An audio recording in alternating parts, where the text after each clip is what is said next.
Amen. Good morning, church! Morning! Morning! We are so blessed to be alive today. Amen? Amen! God has given us life again. Kaya wag po nating sayangin ang buhay na ibinigay ng Panginoon. Let's stand po. Tayo po tayo, church, and let's be excited and be ready to sing praises sa ating Panginoon. Pero bago po ang lahat, manalangin po muna tayo. Yes, Lord. Lord Jesus, thank you for this day. Sa bawat umaga po, Lord God, Ikaw ang aming dahilan, Panginoon. Ngayon, Lord, ipaalala niyo po sa amin na sa pangalan mo, may lakas, Panginoon, na sa pangalan mo, there is healing, peace, kaligtasan, at pag-asa, Lord God. Kayo po ang siyang maging sentro ng aming pagsamba ngayong umaga na ito. In Jesus' name, Amen. Amen. Can we shout Jesus? Jesus! Mas malakas po, Jesus! Jesus! Amen. There is power in the name of Jesus. Sabi nga po sa Bible, sa Filipos 2 verse 10 to 11, sa gayon, sa pangalan ni Jesus ay luluhod at magpupuri ang lahat ng nasa langit, nasa lupa at nasa ilalim ng lupa. At para sa ikalululhati ng Diyos Ama, ang lahat ay magpapahayag na si Jesucristo ang Panginoon. Amen! Amen! Halina't sama-sama po tayo magpuri sa Panginoon. Amen!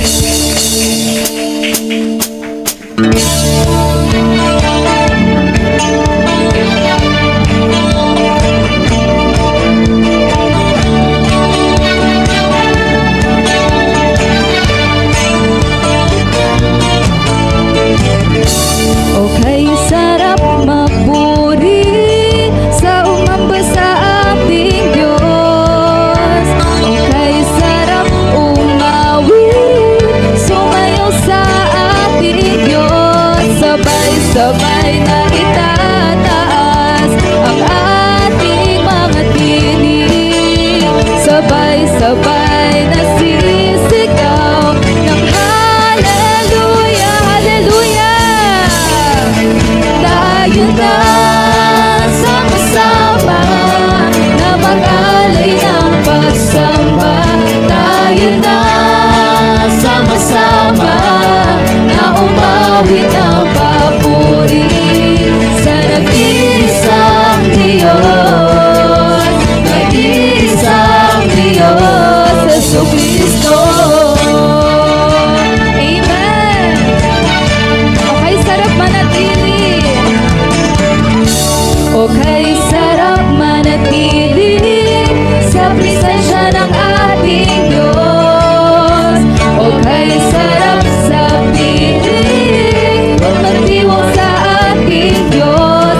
Sabay-sabay na itataas ang ating mga tinig. Sabay-sabay na sisigaw ng hallelujah.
are more than enough.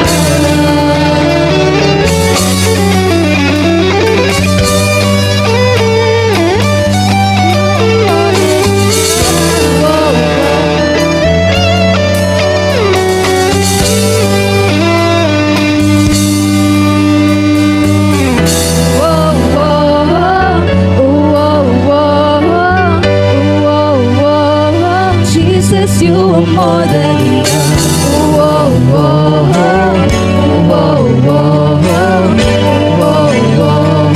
Jesus, you are more than enough.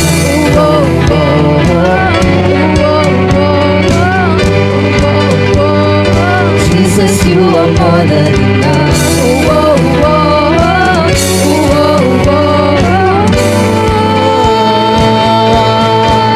Isisigaw. Come on, church.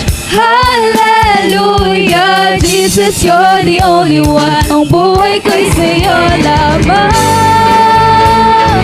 Hallelujah. Wala nang hanapin pa. Sisigaw. Isisigaw.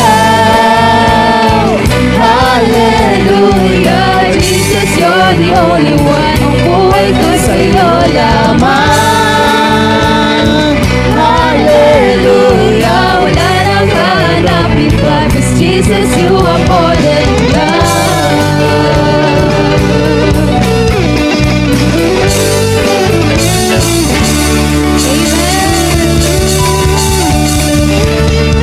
Okay, sarap magpuri, sumamba sa ating Diyos. Amen? Amen. In Jesus' name, there is power. Amen? There is healing. There is hope. There is peace. At mayroong kaligtasan, katulad ng inawit natin sa ating Panginoon. Kaya ikaw, kapatid, kung may pinagdadaanan ka man ngayon, sa kung anumang dahilan, call on Jesus. Amen? Pray to Jesus and talk to Jesus. Kausapin mo siya sa araw-araw. Amen? He is everything we could ask for. Amen. Ngayong oras na to, ngayong umaga na to, sama-sama po tayong magbigay ng pagpuri at sumamba sa ating Panginoon.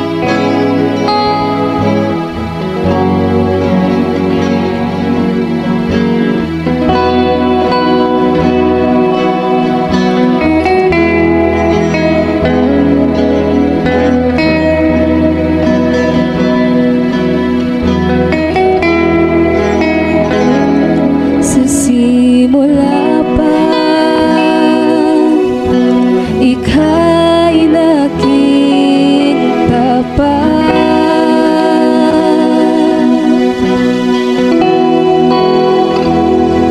At palaging pag-ibig mo'y sapat. Nung ikaw ay dumating, lumiwanag ang dilim. Iyong tono ay iniwan upang ako'y matagpuan. Tinatanggap kita, tinatanggap kita. Sa pangalan mo may kaligtasan. Sa pangalan mo may kagalingan. Sa pangalan mo may katagumpayan. Sa pangalan mo, Jesus.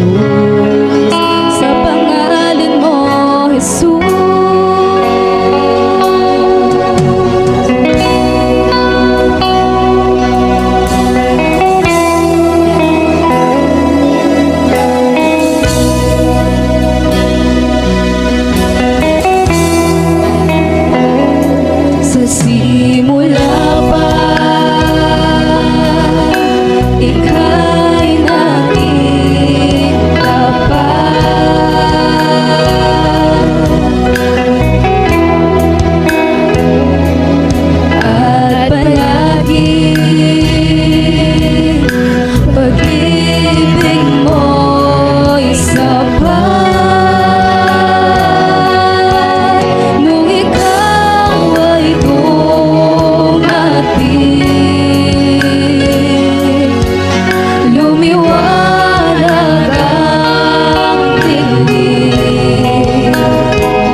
tinanggap natin at pinili.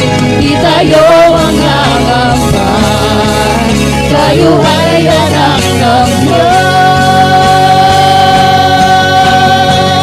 Sa pangalan mo may kaligtasan,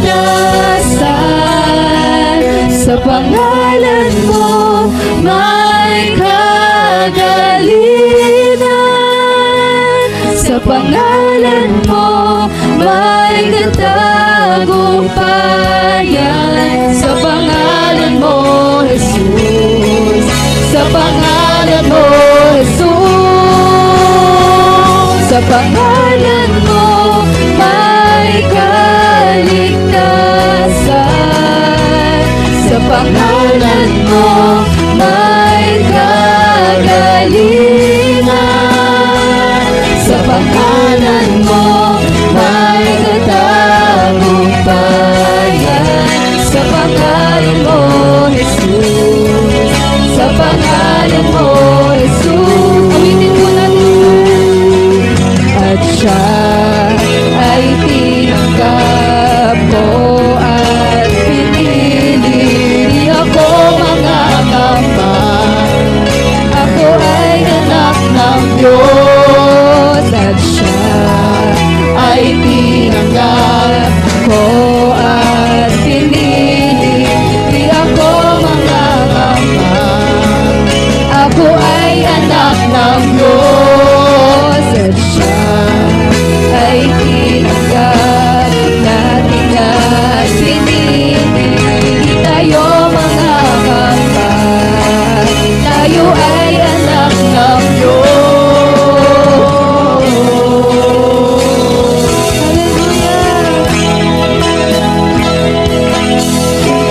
Hallelujah. Jesus.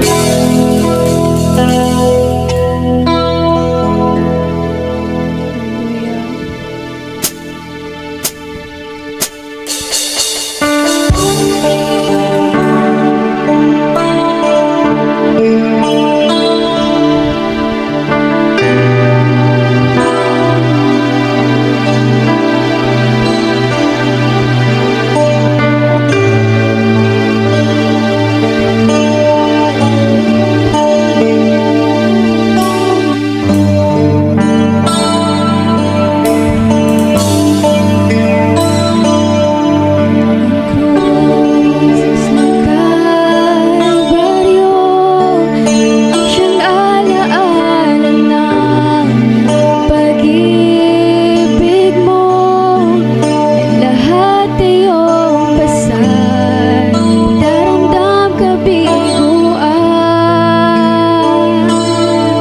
Ikaw ay nagwagin, ako'y malaya na sa'yo. Ang papuri, di na ikamatayan, sambahin walang hanggan. Dakila ang pag-ibig mo, Jesus. Dakila ang pag-ibig mo, Jesus. Dalangin ko mapalapit sa'yo. Nais ko ang presensya mo.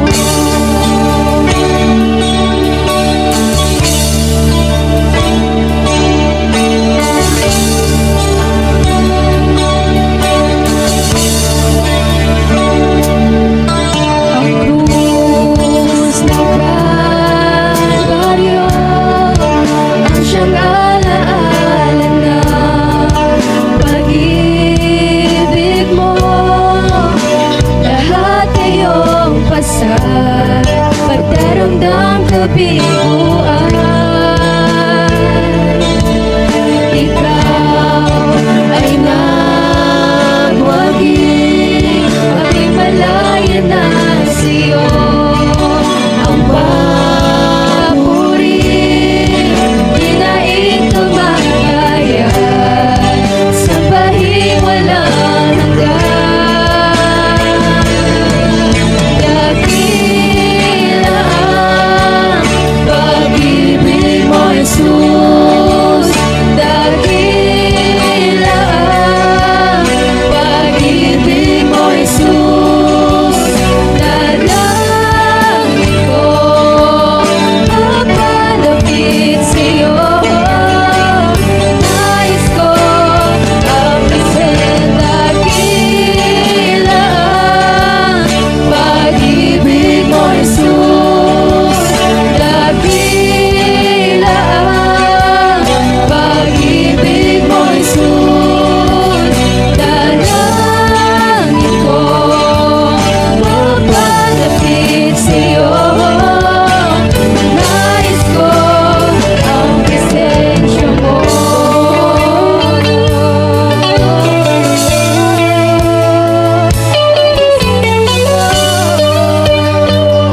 sa iyo, kapatid, para sa akin, para sa ating lahat. We are so special and we are so precious sa ating Panginoon. Amen?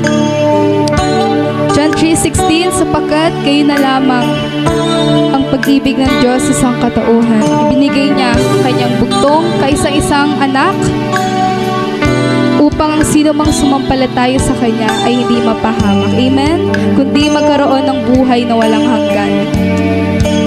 Napakapalad natin, church, dahil may Lord tayo sa buhay natin. Amen? If we have Jesus in our lives, in our hearts, we shall never perish but have everlasting life. Hallelujah. Let's pray po. Lord, tunay po na napakapalad po namin, Panginoon, na mayroon kaming Ikaw, Panginoon. Ikaw ay mabuti, Ikaw ay tapat, Ikaw ay lahat, Panginoon. Maraming salamat dahil sa dakilang pag-ibig mo, Lord God. Kami ay nandito, nakatayo at nagpupuri sa iyo, Lord God. Lord, sa araw-araw, sa pamumuhay po namin, Ikaw ay manahan sa puso ng bawat isa, Lord God. Sa iyo kami nagtitiwala, Panginoon. Mananalig, Panginoon. In Jesus' name, Amen. Palakpakan po natin ang Panginoon. Pwede na po tayo makaupo. Magandang umaga po sa bawat isa sa atin. Good morning. Ayan, ulitin ko po na parang hindi niyo po ako narinig. Good morning po. Amen. Praise the Lord. Ayan, ito po ang ating ikalawang pagsisimba or kalawang linggo para sa sa bagong taon na ito. Ayan, praise the Lord. So, dako na po tayo sa ating tithes and offering po. Sabi dun sa isang devotion po na nabasa ko kahapon. Have you ever ached with sadness of life? Ayan. Meron na daw po ba dito mga nasaktan at talaga namang nagkaroon ng kalungkutan sa kanilang mga buhay? Amen. Yan. Lahat naman daw po tayo. Sabi dito, I know you have. Whether it was an empty bank account, ayan, talaga nakakayak talaga yun eh. No? A failing marriage, loss of loved one, life can feel empty at times.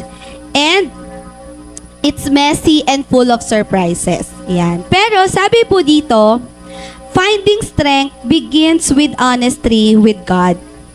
So, tayo daw po, hindi natin kailangan na tayo mismo yung gagawa ng paraan para maging malakas tayo. Magiging malakas tayo kapag inilapit natin yung sarili natin sa ating Panginoon. Sabi dito, you don't have to be standing on a mountain top praising God for the victory. He doesn't mind how you come to Him or what baggage you are bringing alone. So, hindi iniisip ng Panginoon na, ay, masyado namang maraming kargado tong anak kong ito. Sabing ganon. Hindi ganon eh. Ang gusto lang ng Lord, anak, lumapit ka sa akin. Diba? He just wants you to come to Him. He longs to hear your prayer and listen to your needs.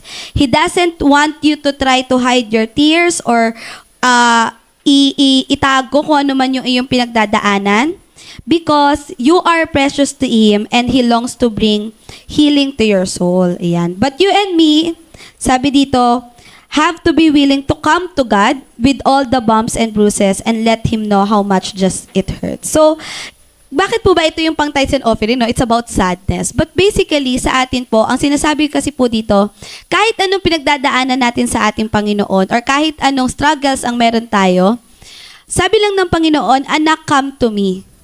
Diba? Lumapit ka sa akin. Whether, sabi niya dito, whether bank account yan, may problema ka sa like zero finances ka na, o di naman kaya sobrang bigat ng pinagdadaanan mo sa buhay mo ngayon, lumapit ka lang sa akin. At siguradong ikaw ay aking diringgin. 'Di ba? Amen? So, ganun din po. At kapag po tayo ay lumalapit sa ating Panginoon, yung atin pong pagbibigay ng ating tithes and offering, isa din po ng way natin yun ng paglapit sa ating Panginoon. It's like saying, Lord, ito na lang po yung kaya ko, or ito na lang po yung meron ako, but I am very willing to give it to you and alam ko, i-bless mo ako. Amen? Para lang po yan yung, nagbigay po ng offering sa ating Panginoon, na yung meron na lang siya is like parang cents na lang, and then yung isang mayamang para sa iyo ay nagbigay siya ng talagang yung yaman na meron siya 'Di ba? Pero ang binless ng Panginoon yung taong nagbigay ng cents lang. Ano sabi ng Lord? Bakit ba yun yung dinulog niya? Because alam niya na ito na lang yung meron yung taong ito, pero chinus niyang ibigay pa rin sa akin. Diba? So, ganun lang din po ang ating Panginoon. Lord, eto na hirap na ako, bigat na ako, but I choose to come to you and give you all I have, and I know you will bless me. Amen? Amen. Kaya po sa umagang ito, ano man po yung ating mga dinaramdam or meron man po tayong problem financially, wag po natin masyadong isipin yun. Isipin natin, magbibigay ako dahil mahal ko ang Panginoon. Magbibigay ako dahil nagtitiwala ko sa Panginoon. Hindi niya ako iiwan ni pababayaan man. Amen. So umagang ito, bago po tayo magbigay, tayo po yung manalangin. Aming Diyos na siyang pinakamakapangyarihan sa lahat, kami po ay nagpupuri at nagpapasalamat sa inyo. Salamat po sa iyong kalwalhatian, sa iyong kadakilaan at sa iyong kapurihan. Salamat sa umagang ito, binigyan mo kami ng kalakasan, binigyan mo kami, Lord God, ng safety para makarating kami dito sa iyong bahay iglesia at muli makapanambahan sa iyo at maging malakas sa pamamagitan ng iyong mga salita. Lord, sa umagang ito, nakikita mo po ang pinagdaraanan ng bawat isa. Ang lahat po ay hayag at lantad sa iyong harapan. Ano man ito, Lord God. Pero hayaan mo, matuto kami ibigay sa iyo, Lord God, ang mga bagay na ito. Kagaya ng sabi mo, come to me, Lord God. Kaya ngayon, Lord God, kami lumalapit sa iyo. Pagpalain mo po, Lord God, ano man po yung aming kayang maibigay sa umagang ito. At alam po namin, pagpapalain mo kami, siksik, liglig at umaapaw, Panginoon. Maraming salamat po sa mga kami na magbibigay sa umagang ito. Purihin at sambahin sa pangalan ni Jesus. Amen. Makakapagbigay na po tayo. Magsitayo po tayong lahat. At buksan po natin ang ating mga Biblia sa aklat ng Isaiah, talata 59, kapitulo 1 hanggang 2. Tignan ninyo, si Yahweh ay may kakayahan upang iligtas ka. Siya'y hindi bingi upang hindi marinig ang inyong hinaing. Ang masasama ninyong gawa ang dahilan ng pagkawalay ninyo sa Diyos. Nagkasala kayo, kaya hindi nyo siya makita at hindi nyo siya marinig. Maaari na po tayong makaupo. Alam niyo po ba na napakaganda yung pagmasdan? Kasi halos wala na tayong lugar sa lugar na talagang ito. Talagang ililipat na tayo ng Panginoon sa mas malaki. Amen? Malapit na. Kunting-kunting panahon na lang, tayo po ay ililipat na ni Lord sa mas malaking lugar, mas maluwag, mas makakatakbo yung mga anak nyo ng malaya at matuturuan po natin sila. Okay. Nasaan yung aking Wala naman dito.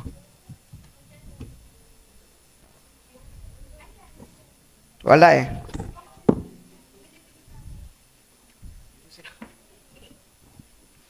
Okay. Meron tayong kinasanayan o tinatawag nating kultura na nabibigyan natin ng pagpapahalaga pag sumapit lamang yung tinatawag natin na kahinugan ng ating mga okasyon. Halimbawa, wedding, anniversary. Talagang nagbibigay tayo ng attention dyan. Pinaghahandaan natin yan. No? Nagde-date ang mga mag-asawa dyan. Halimbawa, birthday. Yan, pinag-iimbita pa natin yan, ipinapasyal natin ang ating mga sarili, ang ating mga mahal sa buhay dahil birthday. Ano pa bang mga okasyon na meron tayong pinaghahandaan natin? Pasko, bagong taon, at iba pang mga okasyon na mahalaga para sa atin. Kahit nga yung tinatawag nating mga mansari, sineselebrate natin yan. Meron nga ako nabasa, binilang. Mula nung umpisa, kung ilang taon na sila, kung ilang araw, kung ilang buwan, kung ilang linggo, kung ilang segundo, pati minuto, kasama, no? Ibig sabihin, gano'n nila natitreasure yung mga okasyon na napakahalaga sa kanila.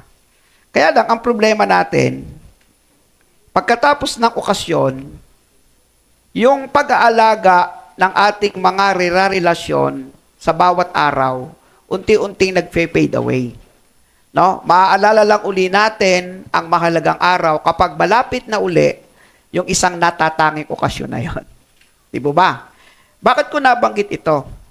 Ang isa sa napakalalim na debosyon meron ang mga Pilipino dito sa ating bansa ay tuwing araw ng Black Nazarene. 800 na deboto, 800,000 na deboto ang nagbigay ng pagpapahayag ng kanilang debosyon. At kamangha-mangha naman, talagang pinipilit nilang kapitan yung yung inilalakad na Black Nazarene. At tawag dito, hinahalkan, pinapahira ng panyo. Hindi natin sila maki-question doon. Kasi yun ang kanilang debosyon. Ang pinupunto ko is yung eagerness, yung init nila para isa pabuhay at isa pamuhay, yung ganung mga bagay ay pambihira at kahanga-hanga. Meron pa ngang hinihimatay, meron pa ngang kahit masaktan, meron pa nga nagpatotoo na sila-sila'y nagtutulungan. Kung gusto mong makakapit doon sa krus ng Black Nazarene, iaakyat ka nila. Pagtutulong-tulungan ka nila hanggang sa ikaw ay makarating. So, ganun nila ipinapakita at ipinapahayag yung kanilang pananampalataya sa tradisyon at kulturang kinasanayan dito po sa ating bansa. Naisip ko lang, kung yung mga ganong uri ng tradisyon at pagpapahayag ng kanilang pananampalataya ay nagagawa ng ganon katindi, ng ganon kainit, ng ganon kalalim, ano pa kaya kung ito ay mailalapat mo sa isang tunay at naaayon talaga na pananampalataya sa ating pong Panginoon Diyos? Kasi imagine, 800,000 na mga na nagbibigay ng debosyon para doon. Ang tanong ko dito, kumusta na kaya sila pagkatapos ng January 9? Yung pang-araw nilang pamumuhay. Gaano kaya lumalim yung kanilang kaugnayan sa ating Panginoong Yesus? So, same thing din sa atin. No? Ang isang natatanging araw sa atin ay araw nga ng linggo. At natutuwa ako kasi lagi na tayong puno. Ibig sabihin, pinapahalagahan natin ito. Pero mahalaga pa rin sa atin ang araw ng Lunes, Martes, Merkules, Huwebes, Biyernes, Sabado, hanggang sumapit tuloy ang araw ng linggo. Amen po ba? Mahalaga ang pagsapit ng kaarawan. January 6, nagdiwa ako ng aking kaarawan, pero mahalaga sa akin ang January 7, January 8, January 9, hanggang sa kasalukuyan. Naunawaan po yung ibig ko sabihin. Nagdiwang kayo ng anniversary. Kami, December 2. Pero mahalaga sa akin ang December 3, December 4, December 5. All throughout the year round. Napakahalaga yung bawat araw. At yun ang problema ng ating pananampalataya sa ating Panginoon. Nagiging mahalaga siya sa mga okasyon para mapansin mo na merong Diyos na nagmalasakit sa iyo. Pero hindi siya nagiging mahalaga sa araw-araw mong pamumuhay. Kaya kung mapapansin po ninyo, ang ating pong spiritual na buhay, hindi po lumalago at umaakyat nang talagang dapat po ay hingin ng ating pananampalataya, bagkus nananatili lang siya sa pabalik-balik.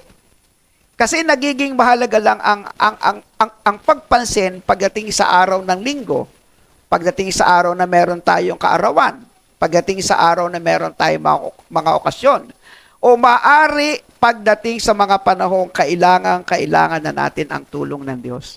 Kaya lamang nagkakaroon ng isang malalim na malasakit ang espiritual kapag dumating sa panahong kailangan na natin ang buhay na ito sa ating pang-araw-araw. No?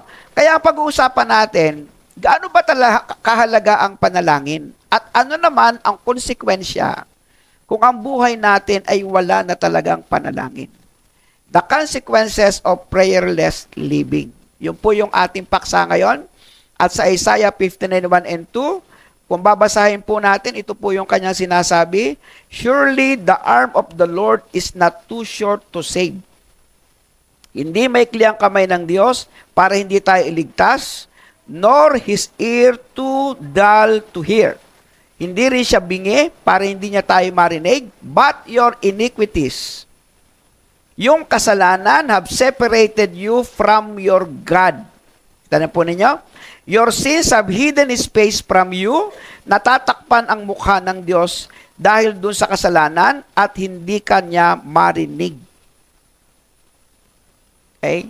Hindi kanya marinig. So, may mga pagkakataon na kapag inalis mo yung connection mo sa Diyos, yung kaugnayan mo sa Diyos, merong humaharang.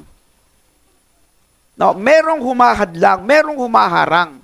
At ang humaharang na ito ay ang kasalanan. So, tingnan po natin, the negligence in prayer is prone to, meron po tayong isang video clips na pag-uusapan po natin. Tingnan po ninyo, kapag po tayo ay nawalan, paki-off yung ilaw.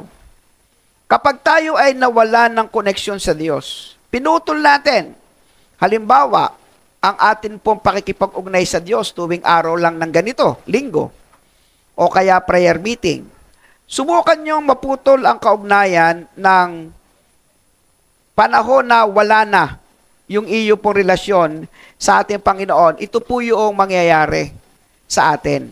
The negligence in prayer, nagiging prone tayo sa mga bagay na ito. Hindi naman siya, no? Una, no. Prone muna, yung unang-unang video clips. Ayan. Sabi dito, bitawan mo ang mga bagay na nagpapalayo sa iyo sa Diyos. Una, kasalanan. Ang iyong mga kasalanan ang siyang naglayo sa inyo sa Diyos at iyon ang dahilan kung bakit niya kayo tinalikuran at ayaw niyang makinig sa inyong panalangin. E di lalo na kung hindi ka nagpe-pray. Okay ba yon?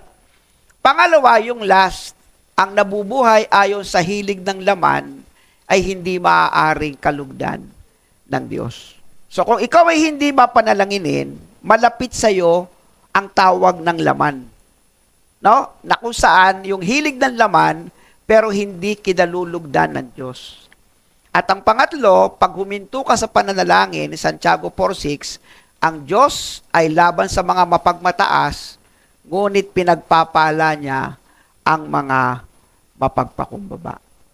So kung ikaw ay nabubuhay sa mundo, tinanggal mo ang pakikipag-ugnay sa Diyos, yung relasyon, yung pananalangin sa ating Panginoon, ito po yung madalas nagiging konsekwensya o nagiging mas malapit ka sa kasalanan, sa hilig ng laman, at pagiging mayabang sa araw-araw. Paki-open na.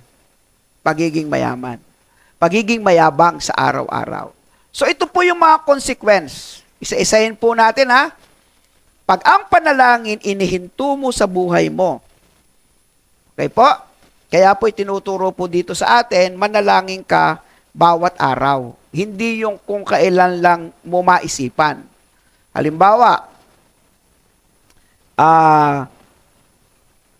mananalangin ka lang tuwing merong pagkain kang kaharap, saka ka lang magpe-pray. Pero pagka wala na yung pagkain, hindi ka na mag-start mag-pray na naman. So, yun ang problema natin. So, ito yung mga konsekwensya. Number 1, lacking guidance. Ayan. Sabi dito sa Hosea 4:6, basahin natin, my people are destroyed for lack of knowledge because you have rejected knowledge. I will also reject you from being priest for me. Because you have forgotten the law of your God, I will also forget your children. Dahil nawala ng kaugnayan sa Panginoon, yung gabay ng Diyos napuputol. Pero pag ikaw ay palaging nakaugnay sa Diyos at lagi mong kinukonsulta ang Panginoon, ang gabay ng Diyos laging sa iyo. Kaya sabi niya, ang aking mga tao ay napapahamak dahil sa kawalan ng karunungan. Dahil tinatanggihan niya yung kaalaman patungkol sa mga bagay na pang-espiritual. Tinatanggihan niya ako bilang pinakapari sa inyo, kinalimutan ninyo ang kautusan ng Diyos, kaya nakalimutan na rin ito ng inyong mga anak. Di ba? Nalala ko, nung kami po ay mga bata pa, wala pa kami sa ganitong kristyanong pamumuhay, kami po ay nasa kinamulatang pananampalataya, walang linggo na hindi kami dinadala ng aking mga magulang sa simbahan. kinasanayan po namin yon. Kaya hindi naging mahirap nung itama ng Diyos yung buhay namin patungo sa isang relasyong mas tama sa kanyang harapan. No? Pangalawa, na konsekwensya, pag tinanggal mo ang panalangin sa buhay mo ay ito, spiritual stagnation. Nagiging stagnant, humihinto. Sabi dito sa James 4:2, basa, you do not have because you do not ask God. Kaya wala ka. Kaya wala kang karanasan sa Diyos. Kaya walang himala ang Diyos sa'yo. Kaya hindi mo nararamdaman ang presensya ng Diyos kasi huminto ka sa iyong buhay panalangin. Sabi dito, you do not have. Wala ka. Why? Because you do not ask God. Yung salitang ask, prayer yun. Because you do not pray to God. That's why you do not have. Amen? So, at least naiintindihan po natin kung gaano kahalaga yung panalangin. Ang pangatlo, ito, nagkakaroon ng distansya tayo palayo sa Diyos. Distance from God. So, pag ikaw ay nagkaroon ng distansya sa Diyos, ito na yung tatlo. Kasalanan, pita ng laman, kayabangan. Pero pag ikaw ay laging nasa prayer, ito yung gabay ng Diyos. Amen? Ito yung patuloy mong paglago sa Panginoon. Ito yung paglapit sa iyo ng Diyos. Proverbs 15:29, the Lord is far from the wicked, but He hears the prayer of the righteous. Sino ang dinidinig ng Diyos sa kanyang panalangin? Yung mga matutuwid. Yung mga nagmamahal sa Diyos. Yung talagang hinahanap ang Diyos. Pero malayo siya sa mga masasama. Malayo siya sa mga nabubuhay sa kasalanan. Sa mga nabubuhay sa pita ng laman. Sa mga mayayabang. So, pag nagkaroon ng distansya ang Diyos sa'yo, magiging hihinto ang spiritual mong buhay, mawawalan ka ng gabay, ang konsekwensya, kasalanan, pita ng laman, at kapalaluan sa buhay. Ngayon, pag ikaw ay malayo sa Diyos, syempre, dating at dating ang problema. Pagdating ng mga problema, dahil hindi mo naman natutunang magtiwala sa Diyos, naging mayabang ka sa maraming bagay, mas dadami po yung mga stress sa buhay. No? Number 4, increase stress. No? Kunti lang mawalan ka ng pera, parang ikaw na lang ang walang pera sa buong Pilipinas. No? Halos ikakamatay mo na. Ang init ng ulo mo, lagi kang galit, pinagagalitan mo ang lahat, kapitbahay, anak mo, pati mga alaga mong aso, nasisipa mo. Pag wala kang pera, o kaya marami kang problema, kasi wala kang panalangin. Pero pag nasanay ka na manalangin, alam mo na ang Diyos ay walang imposible sa Kanya. Amen? O, tinan niyo, increase stress, anong talata? Pilipos 4:6, do not be anxious about anything, but in every situation, by prayer and petition with thanksgiving, present your request to God. Diba? Kaya pag ikaw po ay mapanalanginin, kalmado ka. Tama ba yan? Kalmado ka talaga. Kahit ang daming problema, marunong kang mag-post. Ang takbo mo agad ay sa Diyos. Ang kakausapin mo agad ay ang Panginoon. Hindi ka natataranta, hindi ka napipressure, hindi ka agad nag-iinit ang ulo. Bakit? Kasi kilala mo na si Lord. Amen? Kilala mo na siya na awesome God siya. Sovereign God siya.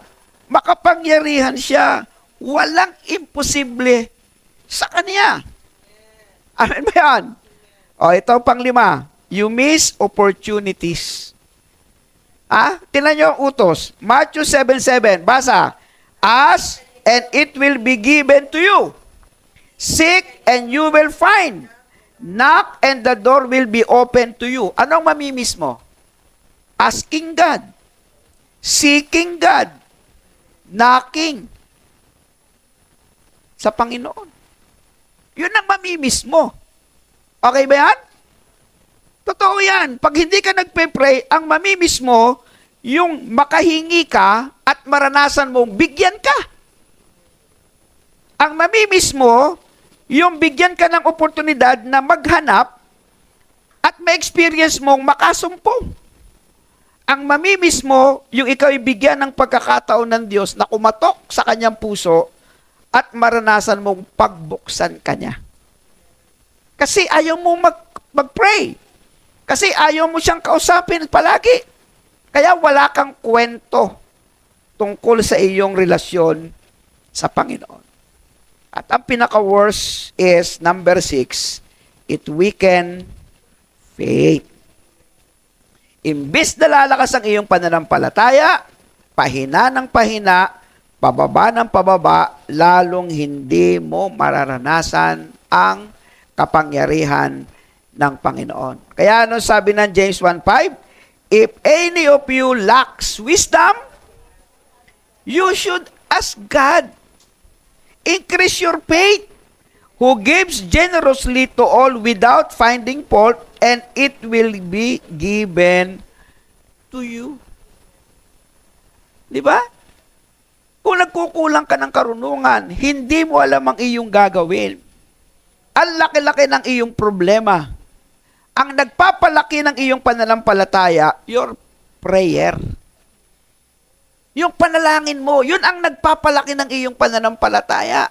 Pero pag hindi ka naniniwala sa pananalangin, walang magiging karunungang papasok sa buhay mo. Lahat ng decision mo sa iyong sariling gagawin, hindi magtatagumpay. Imbis na ikaw ay umangat, palubog ka ng palubog. Meron akong kakilala na ayaw niyang umalis sa kasalanan. Hindi na siya nakaahon-ahon. Madami akong kakilala, madami din akong napayuhan. Ang sabi ko, kinakailangan umalis ka sa kasalanan. Magsimula kang manalangin sa Panginoon. Kasi pag hindi mo itinuwid ang relasyon mo sa Diyos at nanatili ka sa kasalanan, hindi ka makakaahon sa hirap. Imbis na paangat, palubog ng palubog. Ano yung sinasabi ng Biblia? Para tayong naglalagay ng pera at kayamanan sa isang bulsa pero butas. Okay? Para kang nilalagyan ng balabal sa gitna ng taglamig pero giniginaw ka pa rin. It's useless. Bakit? Eh, sinasarili mo eh. Kasi ikaw lang yung may gusto niyan eh. Hindi mo kinukonsulta ang Diyos sa buhay mo. Alam po ninyo mga kapatid, mga anak sa pananampalataya, wala pong umaangat at nagtatagumpay sa buhay na ikaw ay malayo sa Diyos. Kahit po yung mga mayayaman. Napapansin nyo naman eh. Napapanood nyo naman sa TV. Ang pinag-uusapan doon, bilyon-bilyon, milyon-milyon. Pero masaya ba sila? Walang masaya sa ganong buhay. Walang masaya na ikaw ay pinag-uusapan sa mga kamalian na iyong ginawa. Tama? Pero napakadami din pong kwento na napapanood sa telebisyon. Mahirap, nagawang tumulong, pinaangat ng Diyos. Tama? Ang daming istoryang ganyan. Napakadaming may oportunidad para mag-aral, nakatapos, hindi nagtagumpay. Maraming istorya, ang hirap paaralin, ang hirap niyang tila magtagumpay. Inapi-api, inusig-usig, pero dahil sa pananampalataya sa Diyos, ang Diyos ang nag-angat sa Kanya. Subukan niyong wag nang manalangin. Subukan niyong hindi konsultahin ang Diyos araw-araw. Mawawalan kayo ng gabay, lacking guidance, hindi aangat ang inyong spiritual, magiging stagnant, spiritual stagnation, hindi ka lalapit sa Diyos, palayo ka sa Diyos, distance from God. Hindi po gagaan ang iyong kaisipan sa mga problema, but it will increase stress and anxiety. Hindi papasok ang maraming oportunidad sa buhay mo. You miss a lot of opportunities at hindi rin lalakas ang iyong pananampalataya. It will weaken your faith to the Lord. So ano ang benefits kapag ikaw ay prayerful? O ito, isa pang video clips natin. O iisa-isahin ko ha. Ano naman ang benefit pagka ikaw ay prayerful ang buhay? O ito na. O, maliit pero babasahin ko na lang. Okay, paki-off lang yung ilaw natin. Hindi na? Kita ba? O sige. So, 15 benefits of prayer. Number 1, prayer protect us. Sasabihin nyo rin. Number 1, prayer protect us. Number 2, prayer draws you closer to God. Number 3, prayer changes things. Number 4, prayer makes you happy. Number 5, prayer gives you peace. Number 6, prayer makes you spiritually strong. Number 7, prayer heals you from all pain. Number 8, prayer makes you less selfish. Number 9, prayer gives you hope. Number 10, prayer gives you victory. Number 11, prayer keeps you in the will of God. Number 12, prayer changes your life.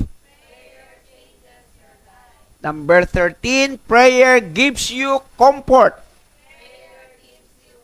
Number 14, prayer gives you healing. Number 15, prayer keeps you on fire for Jesus. Call unto me, and I will answer thee, and show thee great and mighty things which thou knowest not.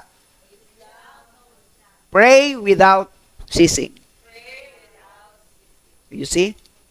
O alin ang mas importante? Alin ang mas tama?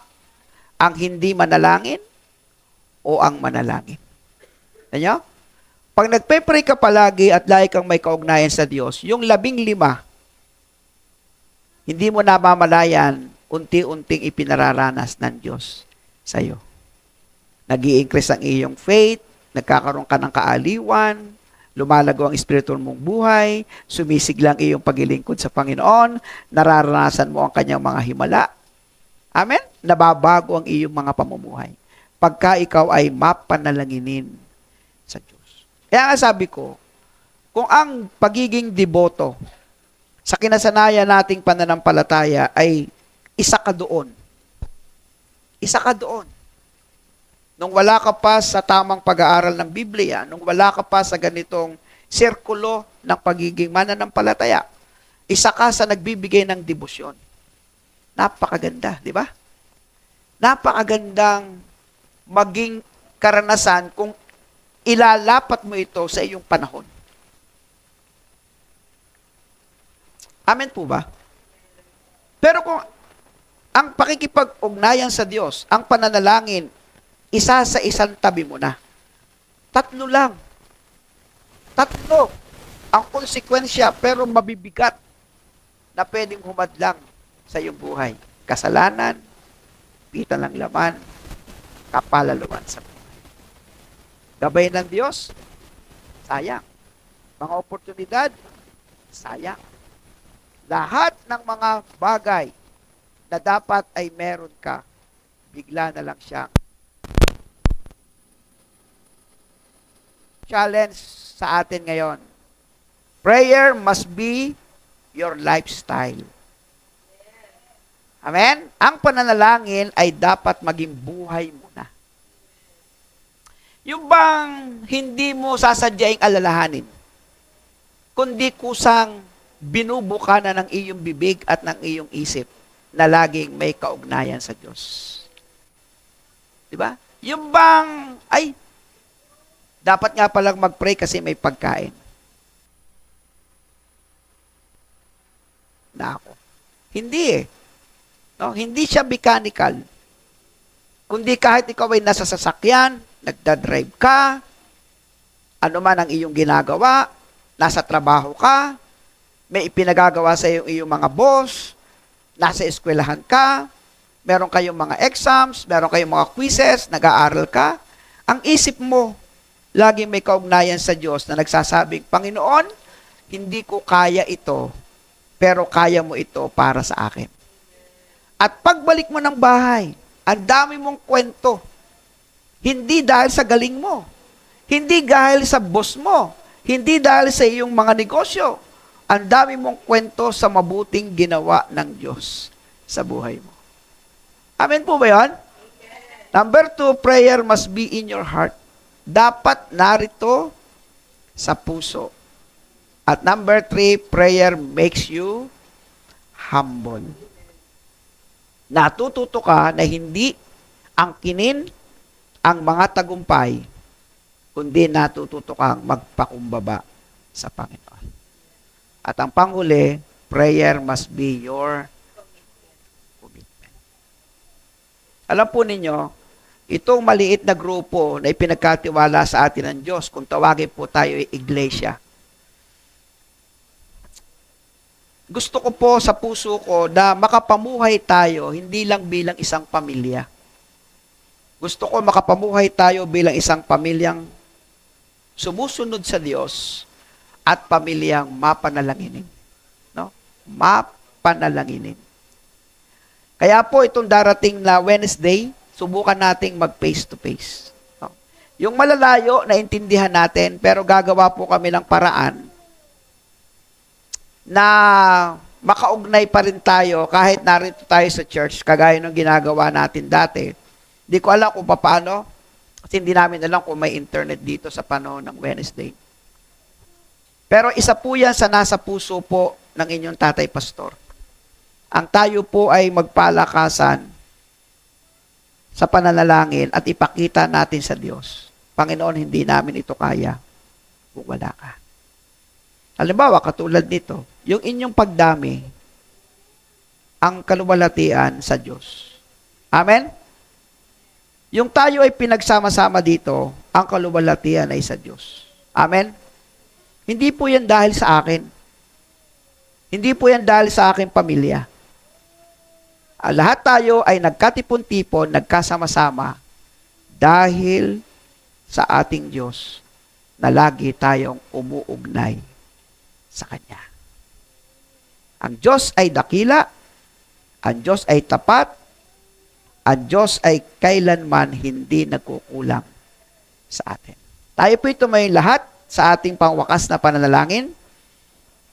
Awitin natin yung awiting merong pangungusap na ang Diyos dakila. Tamang-tama yan dito sa ating mensahe ngayon. Panalangin natin sa ating Diyos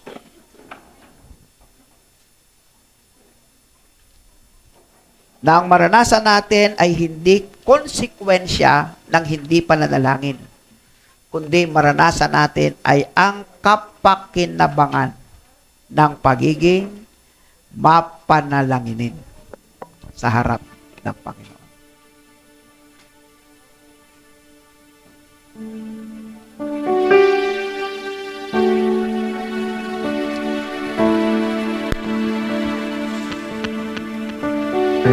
Mag-focus po tayo doon sa bawat letra o lyrics.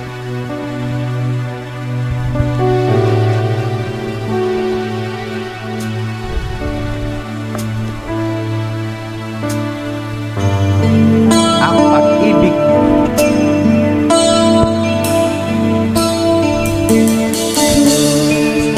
Ang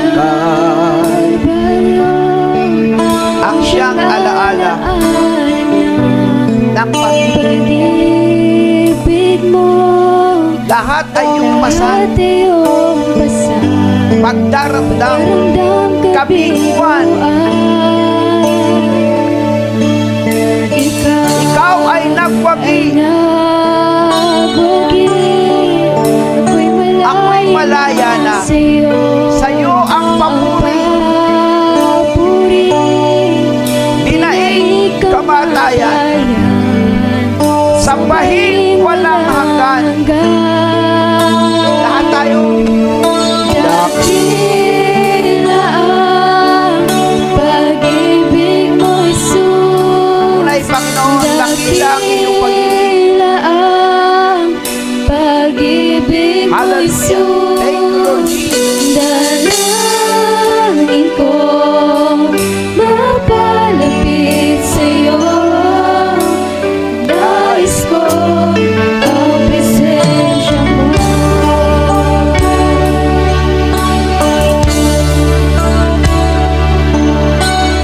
Habang tayo po'y umaawit, kausapin natin ang ating Panginoon.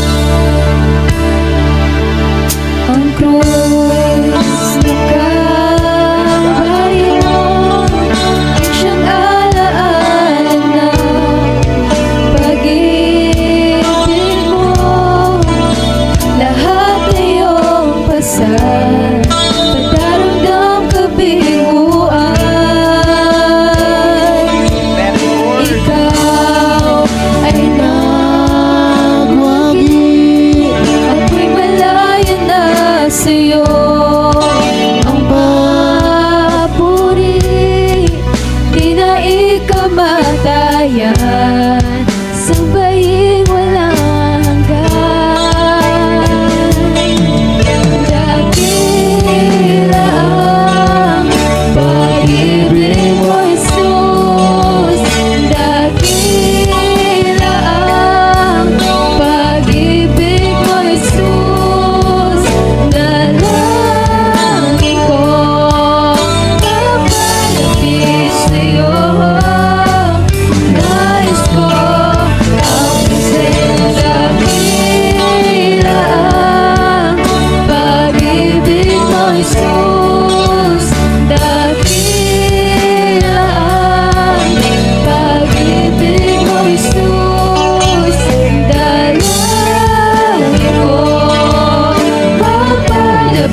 habag at awa. Gabayan niyo po kami sa aming pong buhay panalangin. Panalangin sandata laban sa mga panghihina sa espiritual. Panalangin sandata para makaiwas sa kasalanan, sa pita ng laman at sa kayabangan.